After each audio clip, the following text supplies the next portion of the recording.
Start. Sir, the Honorable Finance Minister has told us why he has thought fit to bring these finance bills in the middle of the year.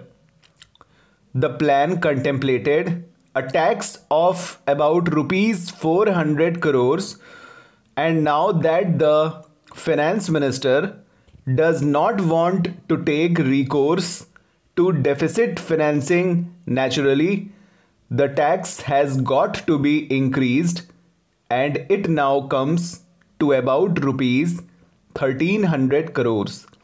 Therefore, money must come from wherever it can be had, and some sort of tax has to be imposed. Now, the proposals have to be examined from that point of view. Some people have acclaimed the proposals as very necessary and well considered, while others have found ground for criticizing them.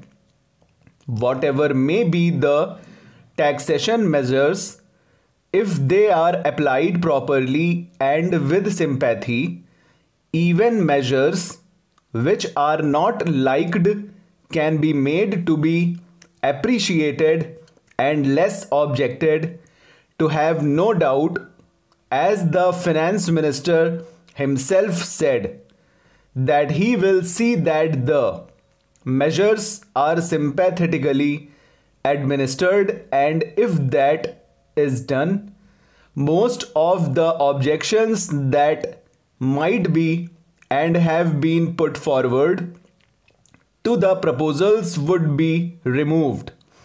As you may remember, when the 5-year plan was discussed in this house and in the other house, some of the members felt that perhaps a very optimistic view might have been taken on the resources that may be available for carrying out the 5-year plan.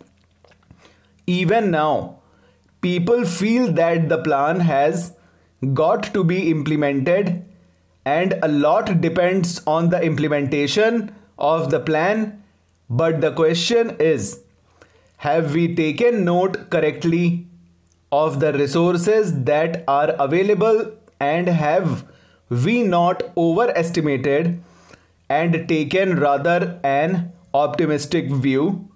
But implementation of the plan will not be very much affected if instead of 5 years, a few more months are taken to implement it.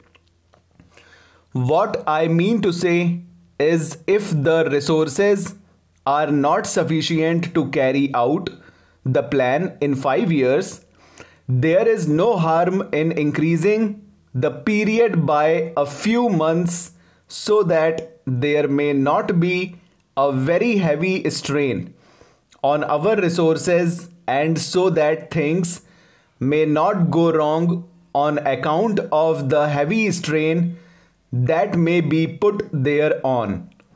Another thing that can be looked into very conveniently is whether or not a certain amount of savings can be effected. So far as the proposals in the two bills are concerned, I have one or two suggestions to make. One is as regards the capital gains tax.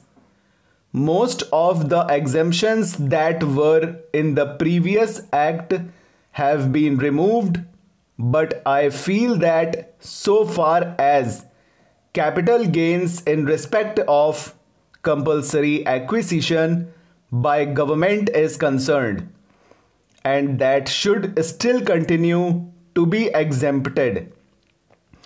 When a person sells his capital asset and makes a gain which is called unearned profit, he may be taxed, and perhaps he will have no justification in raising any objection. But when a property is acquired which he does not want to sell, but which is acquired under compulsion at the instance of the government for the use of the government.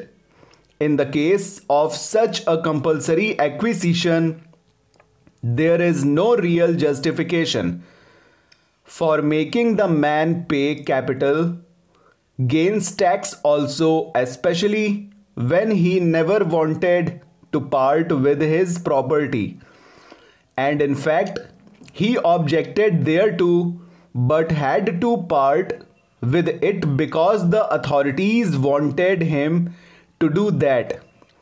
That is one small suggestion so far as capital gains tax is concerned, and I think in a case where compulsory acquisition takes place, it is for the government to consider whether or not they will think or giving relief to the unfortunate person who may have to part with his property in spite of himself. After another suggestion that I have to make is that so far as compulsory deposit is concerned, the people who are conservative and who have put in careful and prudent management and have built up resources generally use them for the purpose of increasing the volume of business and stabilizing the position of the company. But here the position is just as if you are going to penalize those companies which have prudently managed, which have been managed in a conservative manner, and which have not frittered away their resources. Some consideration should be shown to such companies that have built up resources and have utilized them in expanding their business, so that have may not be called upon put in these compulsory deposits, otherwise waste expenditure will be encouraged, and the management which have not been taking proper care for conserving their resources will get a premium. Then my friend said that equity shares had increased in value to the extent of 150 times depending on the number of years. Here, the dividend that is going to be taxed is on the basis of the paid up capital, which does not take into account the reserves built up over a number of years. Full stop. Over.